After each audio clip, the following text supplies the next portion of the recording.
Okay, topic natin, handling objections. Cracking the sales objection secrets. Kasi marami hindi pa din to, ito yung pinaka malaking challenge kapag ikaw ay nasa negosyo. May mga nakakausap ka na sinasabihan ka na pag-iisipan ko muna, wala akong pera, mas mura sa iba, ano pa ba yung mga naririnig natin? Baka naman hindi totoo yan, hindi ako mahilig sa sales, ayoko ng ganyan, hindi ako interesado. So, yun yung pag-uusapan natin. Pero more than dun sa pag-handle ng objection, isa rin sa pag-uusapan natin yung bakit ka parating nakaka-receive ng objection. Ayan. So, andito po ako ngayon sa bahay. Relax na relax lang. Okay, sige po, parami tayo. So, pag-uusapan natin ngayon yung pag-handle ng objections, yung secrets to handle objections. Ika-crack natin yung code. So, ready na ba kayo? Ready na? Ano to? Siguro hanggang part 4 hanggang part 5 yung topic po natin ngayon. And I know, challenge to sa lahat ng nagnenegosyo. Actually, lahat tayo challenge natin yan. So, punta na tayo dun sa topic natin kasi mabilisan po itong ating pag-uusapan. Again, we're talking about sales objection. At least may idea ka paano sumagot. Kasi, naranasan mo na ba yung sinabihan ka na hindi ako interesado tapos hindi ka na nakasalita? O kaya naman, ang mahal ng product mo, hindi ako interesado sa negosyo mo. Si Ellen, no? Pasok si Ellen. Hindi totoo yan, na ganyan na ako, wala naman nangyari. So, tas bigla ka na lang na-stun, bigla ka na lang, wala na, no? Hindi mo na alam yung sasabihin. Okay, lahat tayo nakaka-experience. So, si Dennis nanonood din. Ayan. So, lahat tayo nakaka-experience nun. Ako din dati, hindi ko alam yung isasagot sa mga ganun. Pero, syempre, habang tumatagal ka, natututo ka. No? Habang tumatagal ka, natututo ka, nalalaman mo kung paano sumagot. Nalalaman mo yung mga objections pala. It's actually a reflex reaction, no? Ibig sabihin, kapag ka pinukpok ang tuhod mo, automatic yung paa mo gaganon yan, no? Ibig sabihin, gagalaw siya. It's a reflex. Naging naging norm sa mga tao na magbigay ng objection. Kasi kahit tayo ganun din. Pag tayo yung binibentahan, madalas din tayong nagbibigay ng mga objection. And now, matututunan natin kahit paano sagutin at ano yung mga sikreto sa pag-o-object. So, saka natin daanan yung script, no? Kasi sa script, marami tayong matututunan. So, specific muna tayo ngayon. Watching from Tagum, Mindanao. Ayan. Tayo nito Okay. Number 1 na kailangan mong intindihan bago tayo pumunta dun sa mga objection. Ano kayo sama kayo kasi siguro mga tatlo hanggang 4 na araw to yung training na to. Kasi mahaba. Ako po yung aalis kaya kahit saglit lang. So, number 1, kailangan maging comfortable ka dun sa smile. Ayan. So, kailangan kapag ikaw ay sumasagot ng mga objections ng prospect mo, kailangan ikaw ay masaya. Ayan. Ang problem kasi sa iba, yung mukha, ang lungkot, parang nalugi, no? Kumbaga, yung mukha mo pa lang, talagang babatuhin ka talaga ng objection. Dapat yung aura mo light lang, dapat masaya ka, dapat grateful ka. So, yun siguro. Maganda nga yan, practice ka sa salamin, di ba? Practice ka kung hindi ka palangiti. Dapat maging palangiti ka. By the way, trivia, no? Kumbaga, another input. Mas gumaganda at gumagwapo ang isang taong palangiti.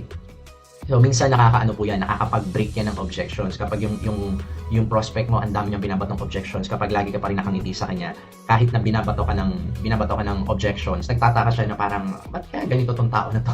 Bakit nakangiti pa rin siya sa akin? Iba siya sa mga binabatuhan ko ng objections. Ayan. Kasi yung iba, pagka binatuhan sila objections, makikita mo sa mukha nila yung kaba, yung tension. Ayan. So, para ma-diffuse mo yung tension, always smile. Ayan. Isa yan sa sekreto. Kailangan wala ka ng kumbaga sa mawala yung emosyon sa'yo.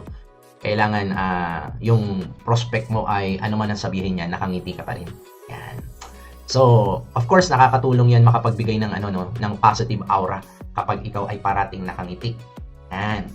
Tawag ko nga dyan kapag nagko-close kami, ang tawag namin dyan, happy closing, no? Masaya ka lang habang kino-close mo siya. So, paano? Sir, kung wala ka ng tanong, simulan na natin. Alam mo yun, yung masaya ka lang. Kasi, pagka masaya ka, gustong kasama ng mga tao, yung mga tao masaya rin. Okay? So, positive aura dapat tayo. Always smile, kahit anumang objection ang sabihin ng iyong prospect. Okay. Another thing na pwede mong gawin kapag ikaw ay nakaka-receive ng objection is yung, mali pa yung spelling ko. Okay. Actually, for example, ang tawag dito, feel, felt, found. So, some people call it 3F, no? 3F. Lista nyo to kasi, minsan pagka nagkakaroon ng objections, pag nandun ka na sa sitwasyon, hindi mo alam yung sasabihin Totoo yan. Kasi, kahit matagal ka na sa ganito, pag bigla ka naka-receive ng objections, tapos hindi ka ready sumagot, ang hirap, di ba? So, dapat to nire-rehearse mo to. So, for example, sinabi ng prospect mo, wala akong pera, pwede mo sabihin, gamitin sa kanya yung felt, found. So, for example, actually, Mark, okay, or Mr. Prospect, yan din yung una kong naramdaman nung unang napakita to sa akin. At marami ako na-meet na yan din yung na-feel nila kasi nga, mahirap kitain ng pera sa panahon ngayon. Pero Mark, I found out, marami din nandito nagsimula ng walang pera, pero gumawa ng paraan. Yan. So, ang tawag doon, feel, felt, found. Kumbaga, hindi mo agad kinokontra kung ano man yung sinabi niya. Kumbaga, sinasakyan mo muna. Tapos, pwede mo siya tanungin, ano-ano naiisip mong paraan para magkapera? Ayan. Kasi, actually, ang katotohanan, kasi kung pag-iipunan ng prospect natin yung pang-kapital, no? Sa negosyo niya, sa online business niya, baka maging matagal. Di ba?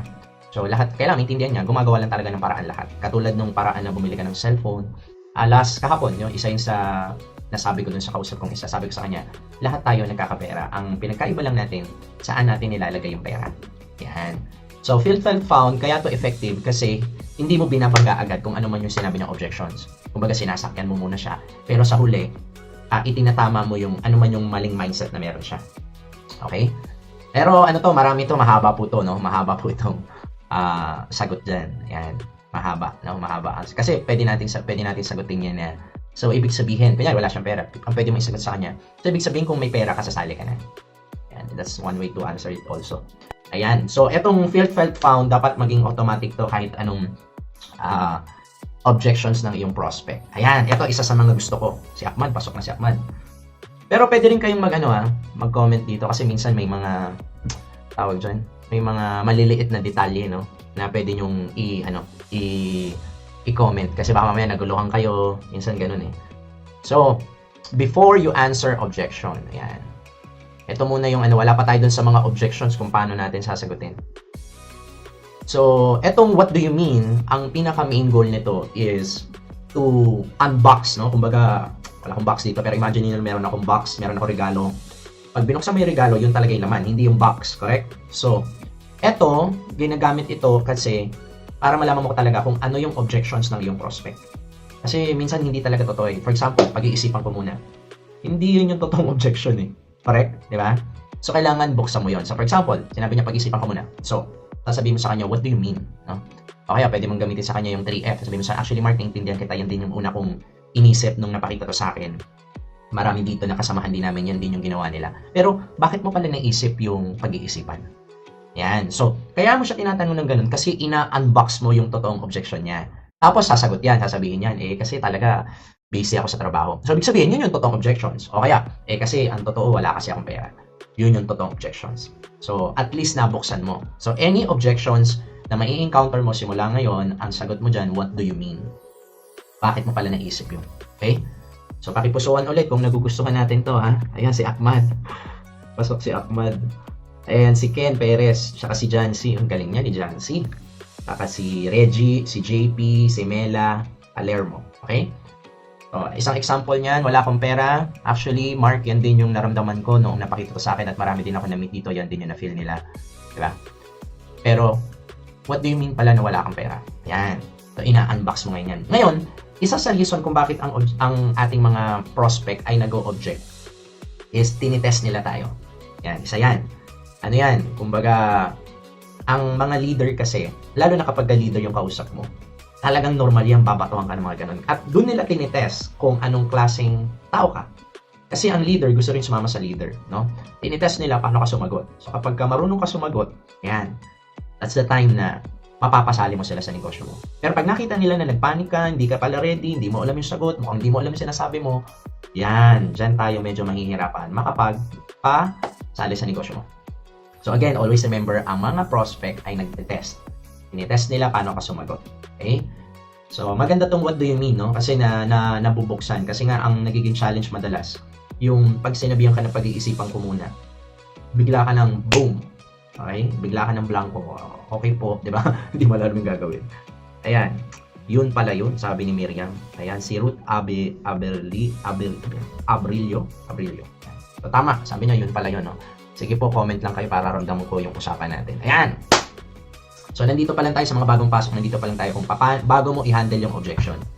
Ito muna yung pag-uusapan. Ito muna yung dapat alam mo. Again, ano to, siguro 3 hanggang 5 araw tong ano na to, tong topic na to. Medyo mahaba-haba to. Hindi mo siguro, siguro mga 3 lang, 3 araw lang. Iba, ano, hati-hatiin natin para masaya. Okay. Marikina City, may nanonood si Maan. Ayan, pasok din si Mentor MS, pasok din po. Okay, so how to build instant rapport. Ayan, ganito yan.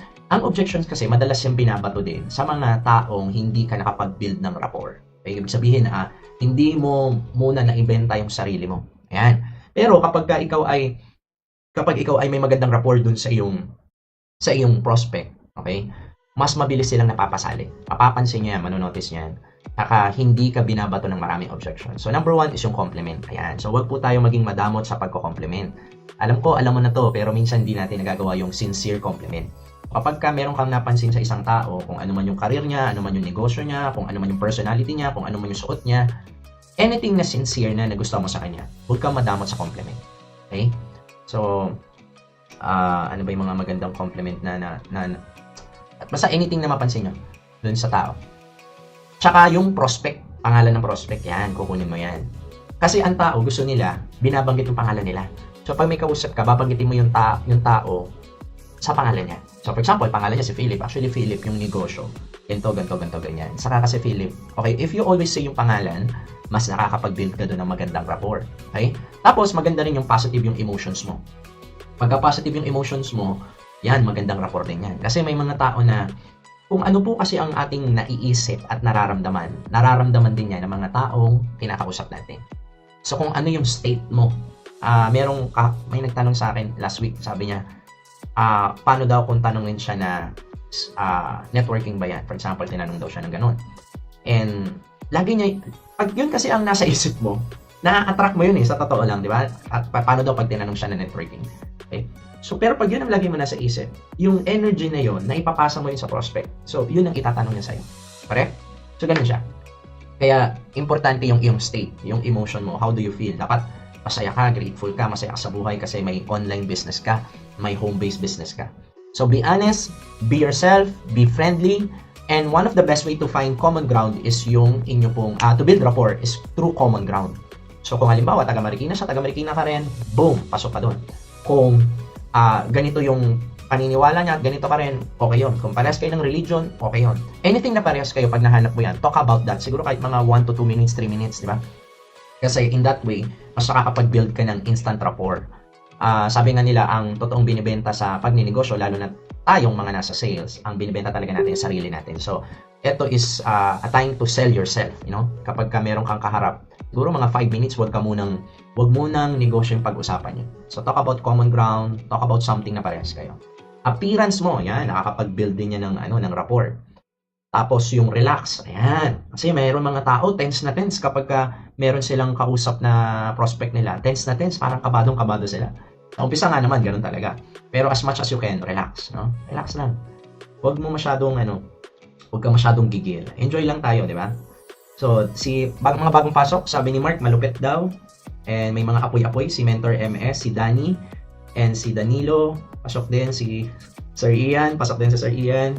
Yung kapatid ko, si Jonathan.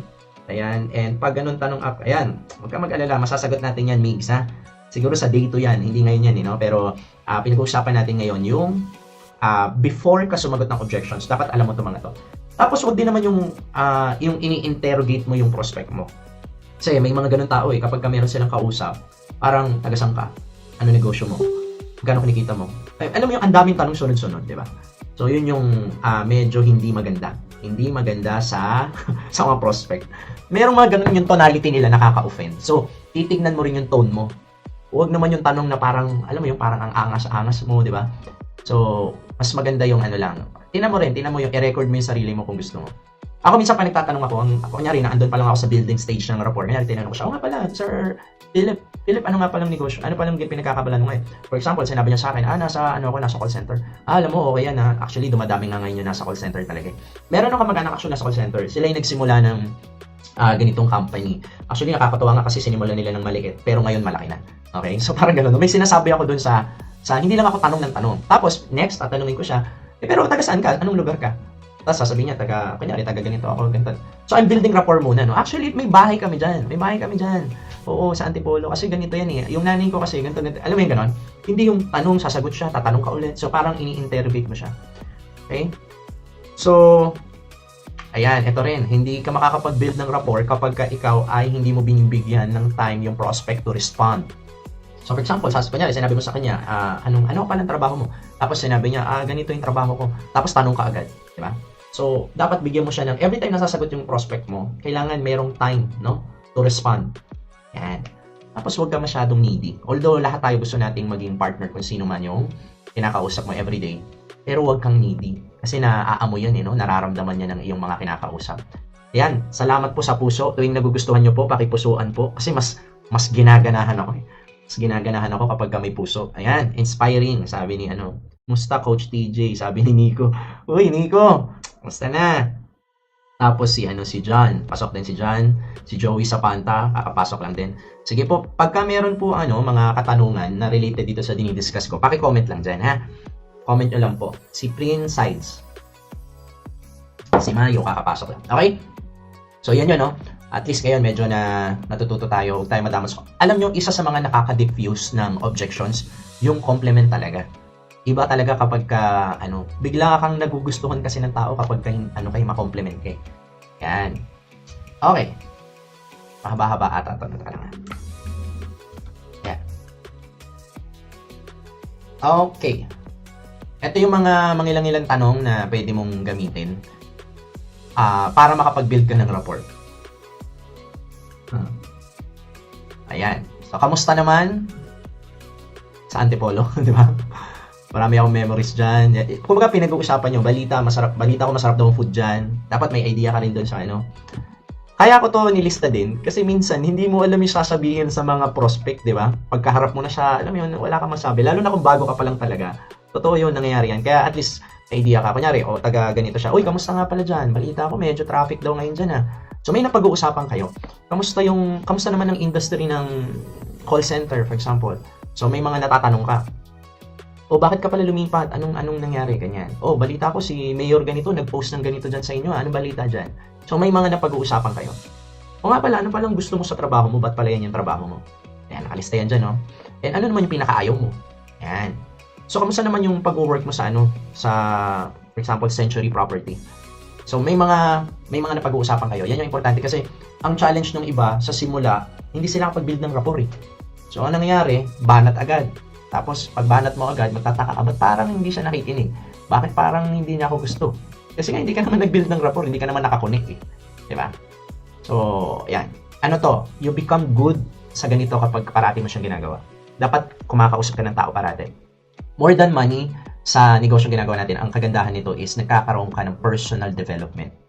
Nag-grow ka sa person, natututo ka. So, pursue to become a millionaire. Not for the money, but for the person that you can become.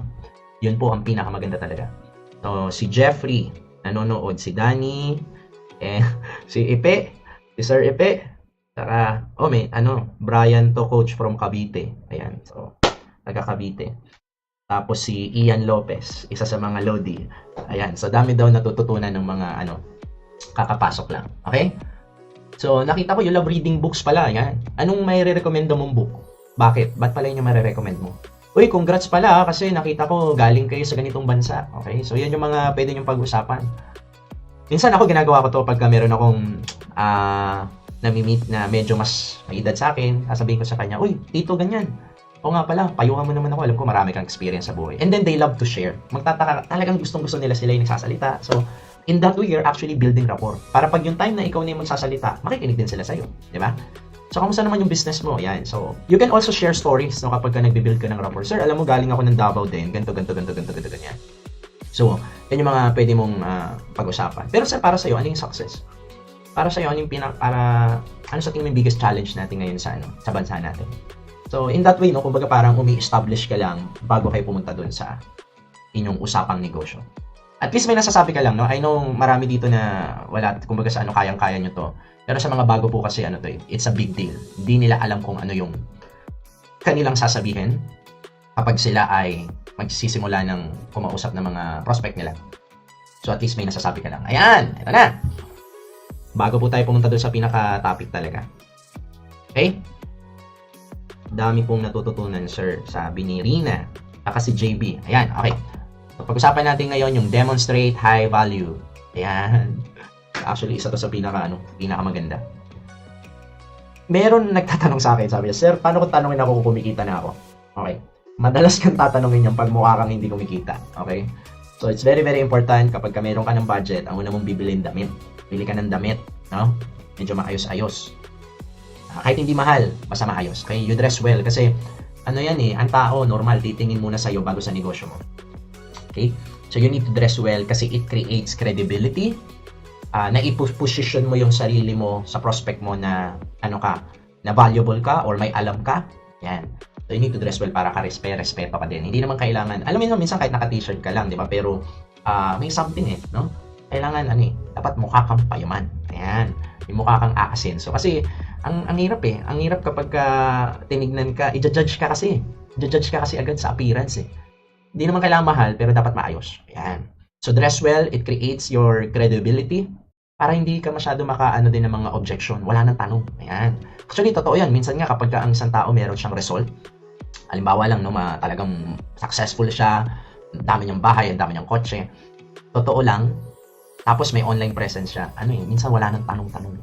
Iba rin talaga yung ganun. Okay?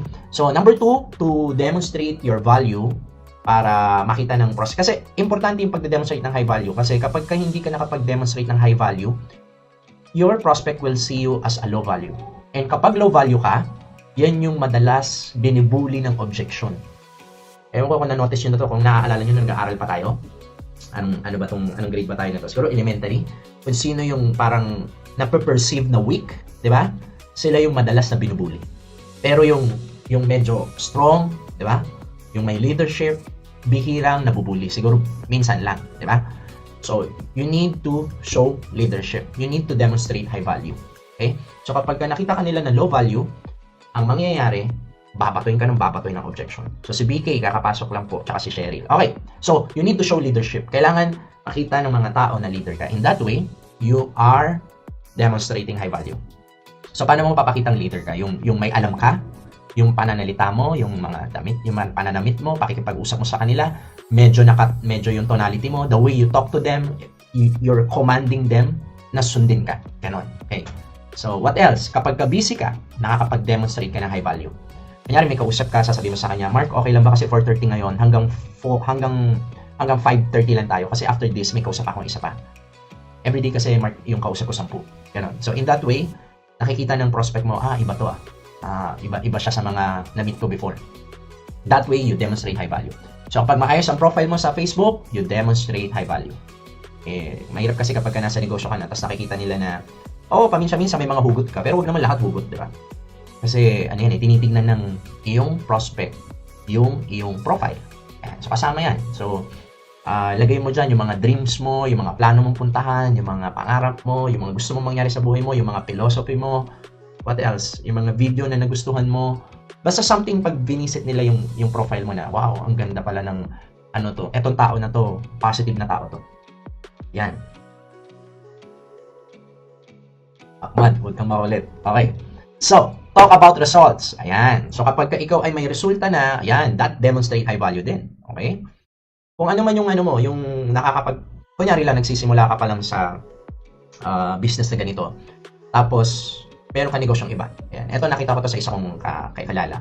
Meron siyang traditional business, tapos sinasabi niya na, actually sir, ang negosyo ko talaga ganito. Nasa food business talaga ako.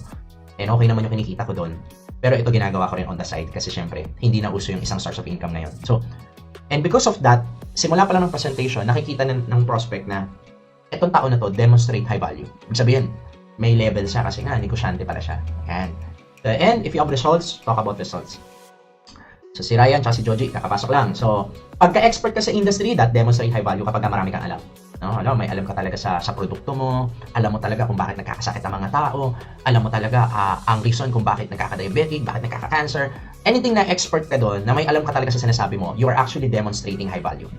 So, what else? Ayan, kapag marami kang prospect. Kapag mas marami kang prospect, ayan, isa po yan sa, nakakapag-demonstrate ng high value. Kasi hindi ka nasasaktan kahit may tumanggi sa'yo. Okay? I'm not sure kung nakakailang minutes na tayo. Grabe, 50 minutes na agad. Parang nag-start pa lang ako Okay. So, upfront close. Ayan. Ito maganda rin to I know some of you hindi nyo pa to alam. Ano nyo to. Sino dito, pakipusuan nga yung mga ready na. Paki-comment nga po, I'm ready. I'm going to share to you guys yung tinatawag na upfront close. Sige po. Paki-comment, I'm ready. And isi-share ko na to sa inyo. Yung reason kung bakit maganda tong gawin at sabihin sa prospect. Pakipusuan po at pakisabi, I'm ready. Ito po yung isa sa magandang isi-share natin. Kapag to ginagawa mo tong upfront close, you are demonstrating high value din. Kasi nakikita niya iba ka Iba ka dun sa mga ibang kumausap sa kanya. Ang magandang analogy dito na nakita ko yung mga nagbebenta ng real estate. Example lang to, Kunyari nagbebenta ka ng real estate. Ang ginagawa ng mga sa real estate, kunyari may client. Pagdating ng client, sasabihin ng client, pwede bang tumingin ng kondo? Tapos ang gagawin ng agent, dadalhin yung client doon sa kondo, titingin sila, di ba? Magtuturo sila agad, ganyan. So, that's normal. Okay, that's normal. Pero yung mga professional, manonotice mo iba sila gumalaw. Ako may na-encounter ako na ganito Ang galing, sobrang galing. Imbis na ituro niya agad yung isang tao, ang gagawin niya, tatanungin niya. Kunyari, naghahanap ako ng kondo, okay. Tapos kakausapin niya. Tapos sasabihin niya, ma'am, kung sakaling Sir Philip, mahanap natin yung kondo na gusto nyo, kaya ng budget nyo, everything is perfect para sa inyo. Kailan nyo po ba plano bumili? Okay? So, in that way, kumbaga parang ang tawag doon, upfront close. Hindi niya pa tinuturo, hindi niya pa alam kung ano yung kondo, pero, kino-close niya na agad. Para alam niya kung kailan ba nito plano bumili. Okay? So, ang tawag dyan, upfront close. Actually, maganda yung technique na yan. Kasi malalaman mo agad kung yung taong kausap mo interesado o hindi. Baka mamaya magtutur lang pala yan, walang plano bumili. O edi, ipa-assist mo sa iba na pwedeng mag-tour, para hindi sayang yung oras mo. Pero kung sa negosyo natin, paano mo siya gagamitin? So, may kausap ka, nag-start pa lang kayo sa conversation nyo, diba? Pagdating na pa lang, nag-build ka ng rapport sa kanya, and then after mo mag-build ng rapport sa kanya, you ask this question. Sabi mo sa kanya, Philip, nga pala, medyo curious lang ako. Bakit ka pala na-interest makipagkita sa akin? Now, bakit maganda yun? Kasi siya ang nagsasabi, bakit siya interesado. So, nakakapag-demonstrate ka ng high value doon. Yung kumbaga, mas ikaw yung kailangan niya kaysa kailangan mo siya. And then, sasabihin niya na, syempre sir, kasi nabanggit mo sa akin, meron kang project, nabanggit mo sa akin na pwede tayong kumita gamit ang cellphone, etc. etc. Tapos, ang tatanungin mo sa kanya, sasabihin mo sa kanya, Mark, Philip, nga pala. Kasi alam ko na interesado ka na pala ngayon, naghahanap ka pala ng other source of income. Pero kung sakaling kumita ka na dito sa project natin, ano bang plano mo? Anong plano mong bilhin? Okay? So, siya yung nagsasalita ngayon. Sir, kasi ako, ang goal ko talaga, gusto ko mapaayos yung bahay namin. Ganto, ganyan. Okay? Okay. So, actually, Philip, naintindihan kita, no? Pero, kung sakaling gagawin natin itong project na to, para at least alam ko lang, kasi, syempre, para malaman ko kung I have the best opportunity para sa'yo or the best na pagkakakitaan para sa'yo. At least malaman ko lang yung range ng income na gusto mo. Kasi baka mamaya gusto mo pala, million agad, hindi ko kaya yun. Diba? So, at least, lang tayo, alam natin. Kung sakasakali, magkano ba yung gusto mong kitain every month, part-time, para masabing hindi sayang yung oras mo. And then, sasabihin niya, actually, sir, kumita lang ako ng 30,000 per month gamit ang internet, okay na ako. Uy, good. Okay. Actually, kaya kitang tulungan dyan kasi hindi naman niya malaki. Okay? Tapos, ang next na tanong mo sa kanya, sasabihin mo sa kanya, pero kung sakasakaling gusto mong kumita ng 30,000 a month, ilang oras naman yung kaya mong ibigay para kitain yung 30,000 a month? And then, nasasagot niya doon, sir, kaya kong magbigay ng 4 hours a day. Okay. So, 4 hours a day at gusto mo kumita ng 30,000 naman. Actually, tatlong kailangan natin. And of course, dahil negosyo yung pag-uusapan natin, kailangan natin ng kapital. So, pag magne-negosyo ka, for example, magpuputap ka ng negosyo mo, magkano yung kaya mong ilabas sa business mo para makapagsimula ka makapagnegosyo? Kasi may mga negosyo ngayon, ang kapital, kalahating milyon, 1 milyon. Pero kung ikaw magne-negosyo ka, magkano yung kaya mong ilabas? Actually, sir, hindi pa ganun kalaki yung pera ko. Siguro mga 20,000. Okay. So, ibig sabihin, meron ka niya, naka-ready ngayon. So, etong ginagawa mo, tawag ito upfront close. Hindi ka pa nagsisimula ng presentation, nalalaman mo na yung tao kung ano yung gusto niya, kano gusto niya kitain, ilang oras kaya niya bigay, at magkano yung pwede niyang ipang-kapital sa negosyo. Okay? So, at least ngayon, alam mo na, yung taong kakusapin mo qualified. Pangalawa, ang effect kasi nito, you are demonstrating high value, which is very, very important. So, pakipusuan naman kung inyo pong nagugustuhan ng aking mga sinasabi. Si Chester, pasok din ang pakipusuan po. Gusto ko pong magtagal, pero ako po yung paalis ngayon. Naisipan lang mag-live kasi I know marami sa atin ang nag-i-struggle sa pag-handle ng objections. Yung part 2 nito, part 3, try nating bukas gawin. saka sa susunod na araw. Ayan. Yan, may mga nakita ko nagpuso. Maraming salamat po. Ayan, ayan pala yung script. Yan. Okay. Maganda yung mga napag-usapan natin. Meron pa tong part 2, part 3 guys. Ano lang tayo? Kapit lang. No? Sa mga susunod na araw, di-discuss natin yan. So last, the main goal ng iyong pag-i-invite or pag-close, for example. Actually, sa pag-i-invite pa lang. Ang pinaka-main goal is to set an appointment. Ang galing daw, sabi ni Miriam. Ayan. Alam nyo, pag may nakaka-appreciate, lalong ginaganahan. Nasama, paano pag hindi na-appreciate, di ba? Di, parang sa seminar, di ba? Kapag ka nasa seminar ka, pagka may mga pumapalakpak, yung speaker, mas lalo yung ginaganahan. Ayan. Kaya ako pagka nakikinig ako ng seminar, tapos yung speaker gusto ko, tapos talagang gusto ko ibigay niya yung the best, gusto ko talaga matuto sa kanya, talagang pinapakita kong willing ako makinig, excited ako makinig, yan ang ginagawa ko talaga. So again, kapag ka nag-i-invite tayo, the main goal is to set an appointment. Okay? Don't talk too much kapag ka nagsaset ka ng appointment. Yun lang ang pinaka-main goal. Ayan. So, ano tayo? Baka meron kayong katanungan? Saka na tayo pupunta dun sa mga, sa mga totoong mga objections. Kasi parang meron mga 15, kung di ako nakakamaling objections na sasagutin natin sa mga susunod na araw. Okay, sa mga susunod na araw. Yung scam ba yan? Networking ba yan? Pag-iisipan ko muna, wala akong pera, hindi ako interesado. Yung mga nasa taas ng kumikita dyan, ano pa ba? Wala akong alam sa sales, wala akong kakilala. Ang dami yan, Ayan po yung mga susunod na pag-uusapan natin, ha? Doon sa ating part 2 ng Cracking the Sales Objection Secret. Ayan. Lupit ni Lodi, sabi ni Bisa.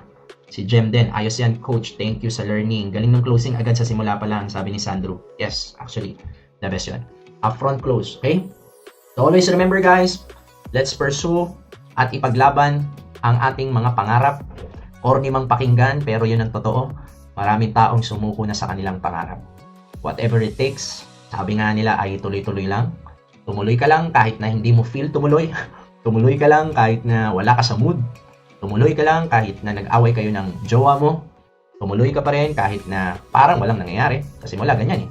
Tumuloy ka pa rin kahit na ikaw ay nauubusan na ng panggalaw. No? Kasi pag tumuloy-tuloy ka, naniniwala po ako na one day, ikaw ay magiging top earner. Your life will never be the same again. Sigurado po yan. Okay? So, si Frederick de la Cruz, nakapasok lang. So, sakto, tapos na tayo. I hope may bago kayo natutunan. Tayo po ay magtatapos na. Paalam po sa inyo. God bless you guys. See you at the top. Yun lang po. Thank you po.